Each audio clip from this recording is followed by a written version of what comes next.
নমস্কার বন্ধুরা, বাংলা ছড়া সংগ্রহের সূচনা পর্বের কথা আমরা বলছি।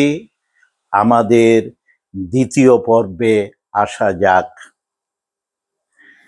120 বছর পর আমরা জানতে পারলাম যে বাংলা ছড়ার প্রথম সংকলক অর্থাৎ প্রাচীন বাংলা ছড়া সংগ্রহের প্রথম সংকলক হচ্ছেন আশুতোষ মুখোপাধ্যায়, যোগীন্দ্রনাথ সরকার নয়। আমরা জানতাম যোগীন্দ্রনাথ সরকারের খুকুমনির ছড়া এটিই বুঝি বাংলা প্রাচীন ছড়া সংগ্রহের প্রথম সংকলন।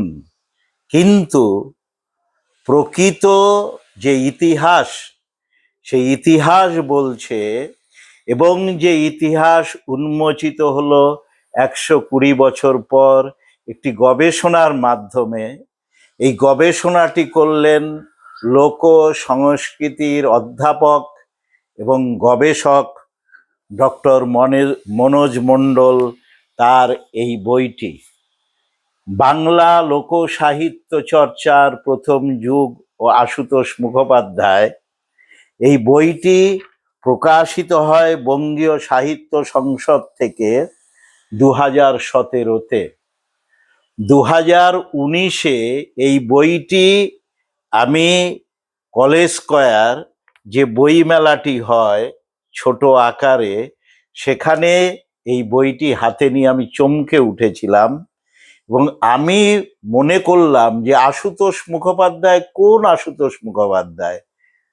স্যার আশুতোষ মুখোপাধ্যায়, যিনি ক্যালকাটা ইউনিভার্সিটির সবচেয়ে দিকপাল, যিনি ভিসি ছিলেন, সেই আশুতোষ মুখোপাধ্যায় কি? সে আশুতোষ মুখোপাধ্যায় নয়। এ আশুতোষ মুখোপাধ্যায়ের জন্ম 1871-এ। রবীন্দ্রনাথের থেকে 10 বছরের ছোট।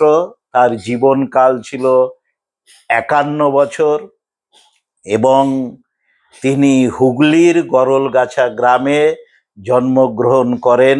তার যে পেশা সেটা ছিল হচ্ছে ওকালতি।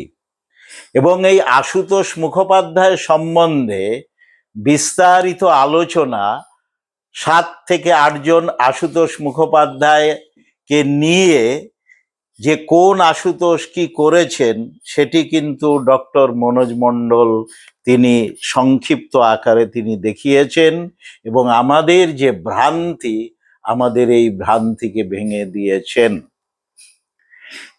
তা প্রথম যিনি প্রাচীন বাংলার ছড়ার যে সংকলন করলেন তিনি হচ্ছে আশুতোষ মুখোপাধ্যায় এবং এটি 1306 যে বঙ্গাব্দ তার আশ্বিনে, এবং খুকুমনির ছড়া পৌষে প্রকাশিত হয়, অর্থাৎ ন্যূনতম পক্ষে কিন্তু 3 বছর 3 মাস পরে এই খুকুমনির ছড়া প্রকাশিত হয়।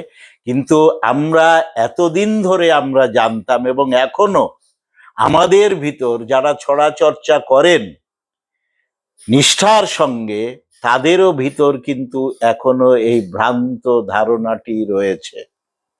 তা এই যে ভ্রান্ত ধারণাটি, এই ভ্রান্ত ধারণাটি কেন আমাদের ভিতর তৈরি হলো এবং তার নিরসন, সেটি আমরা পরের পর্বে আমরা আলোচনা করব। আপাতত এই পর্বে আমরা দেখি যে আশুতোষ মুখোপাধ্যায় যে সংগ্রহটি করেছিলেন সেই সংগ্রহের নাম ছেলে ভুলান ছড়া। এবং এখানে শুধু তিনি 1.5 পাতার একটি ভূমিকা লিখেছিলেন এবং সেই ভূমিকাতে তিনি ছড়া কি অর্থাৎ ছড়ার সংজ্ঞা দেয়ারও তিনি প্রথম চেষ্টা করেছিলেন, যেটি কিন্তু রবীন্দ্রনাথের ভিতরও পাইনি আমরা। এবং তিনি প্রথম ছড়ার শ্রেণী বিভাগ করেছিলেন, 5টা শ্রেণীতে ভাগ করেছিলেন। ছড়ার ভূমিকা একটি বিখ্যাত বই, যেটা নির্মলেন্দু ভৌমিকের, কলকাতা বিশ্ববিদ্যালয়ের লোকসাহিত্যের অধ্যাপক, সেটি যার পড়া আছে তারা জানবেন যে এই ছড়া যে বিভাগ, এরও একটা সায়েন্টিফিক ব্যাকগ্রাউন্ড রয়েছে। তা আশুতোষ মুখোপাধ্যায় কিন্তু সেই প্রথম কিন্তু সেই বিভাজনটি তিনি করেছিলেন, এবং এদিক দিয়েও তিনি কিন্তু প্রথম পথিকৃৎ। তা তিনি ছড়া নিয়ে কি বলছেন? ইহা গদ্যও নয়, পদ্যও নয়, কোথাও মিল আছে, কোথাও মিল নাই। কোন স্থলে ইহা অর্থবোধক, কোন স্থলে ইহার অর্থ আদৌ হয় না। তথাপি ইহার সৌন্দর্য মাধুর্য গুণে ইহা এমনই শ্রুতিমধুর যে ইহাকে এক অপূর্ব স্বর্গীয় সামগ্রী না বলিয়া থাকা যায় না। ইহার এমনই মোহিনী শক্তি যে ভিন্ন রুচি প্রবীণের শ্রবণেও নূপুর নিক্কণ ঝংকারিত হইয়া থাকে। এই যে বইটি, এটিও মনোজ মণ্ডলের সম্পাদনা, লোক সাহিত্য সংগ্রহ আশুতোষ মুখোপাধ্যায়ের।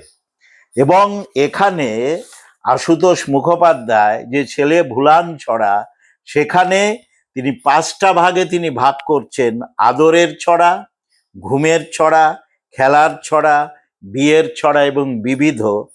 আদরের ছড়াটি রয়েছে 90, ঘুমের ছড়া 28, খেলার ছড়া 11 এবং বিয়ের ছড়া 30, বিবিধ 93, মোট 252টি এই সংকলনে ছড়া রয়েছে। অর্থাৎ প্রথম বাংলা প্রাচীন ছড়া সংগ্রহের প্রথম সংকলন, তার নাম ছেলে ভুলান ছড়া, এবং তার যার এই কৃতিত্ব, যিনি পথিকৃৎ, তার নাম আশুতোষ মুখোপাধ্যায়।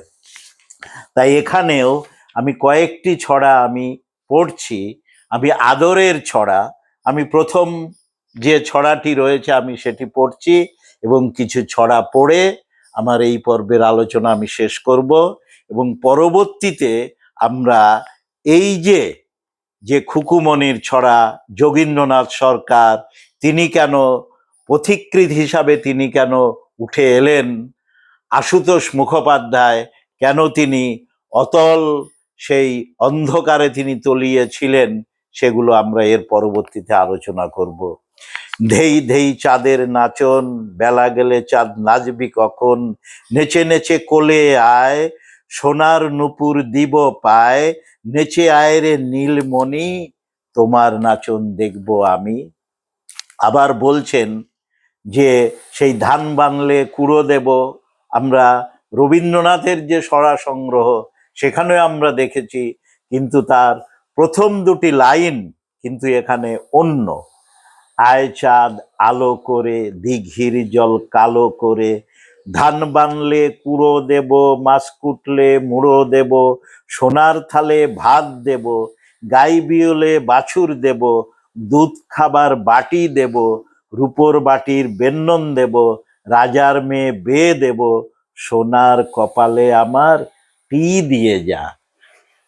সেইটি শুরু হয়েছিল যে আয় চাঁদ,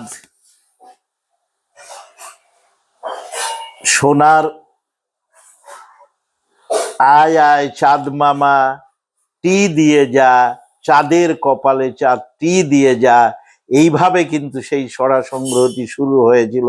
এটি শুরু হচ্ছে আয় চাঁদ আলো করে, দিঘির জল কালো করে।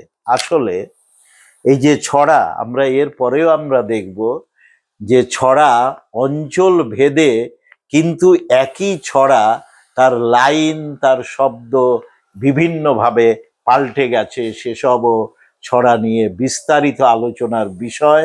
এবং এখানে আমাদের সামাজিক, অর্থনৈতিক, বিভিন্ন ভৌগোলিক বিভিন্ন কারণগুলো রয়েছে। আমি এখানে আরেকটি ছড়া পড়ছি। ধন ধন ধন, বাড়িতে ফুলের বন, এ ধন যার ঘরে নেই তার বৃথাই জীবন, তারা কিসের গরব করে, উনুনে পুড়ে কেন না মরে।